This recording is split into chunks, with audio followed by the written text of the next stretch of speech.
Tervist! Mul on eelmiselt hea meel teile rääkida piimatootmisest. Te kindlasti olete kuulnud, et piimatootmisel on viimasel ajal olnud mitmeid probleeme.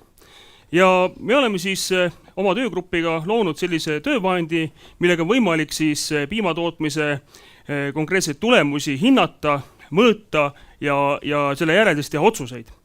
Nagu ma ütlesin, piimatootmine on tegelikult suhteliselt keeruline äri.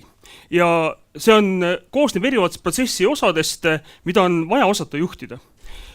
Nagu ma ütlesin ka, et juhtida tegelikult saame seda, mida me mõõdame, mis tähendab seda, et me peame enda jaoks nagu kindlaks tegema süsteemi, millega me tahame siis oma tootmistulemusi parandada.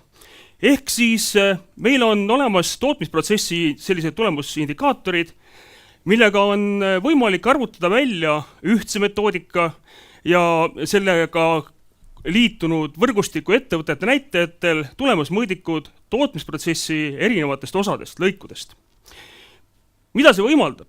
See võimaldab tegelikult minu kui ettevõtja tulemust hinnata anonüümselt ja samal ajal võrrelda seda tulemust teiste ettevõtjatega, võimaldab tegelikult oma grupi keskmisi võrrelda oma ettevõttega, ehk siis ma saan tegelikult anonüümselt head informatsiooni, mida siis oma ettevõtte juures muuta.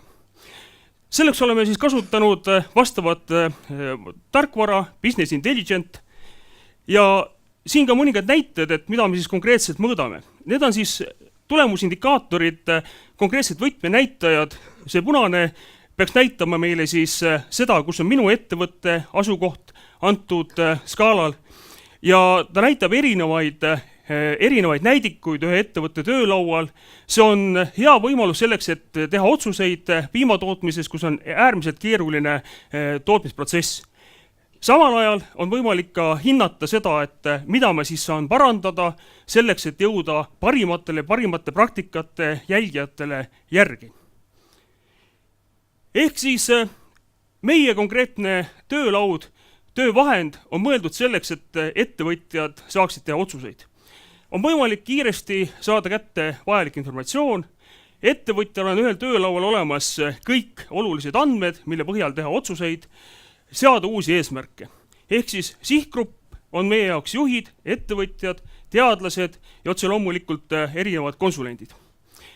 Nii et see on töövahend, millele on kindlasti tulevikku ja aitab otsuseid paremini teha. Aitäh!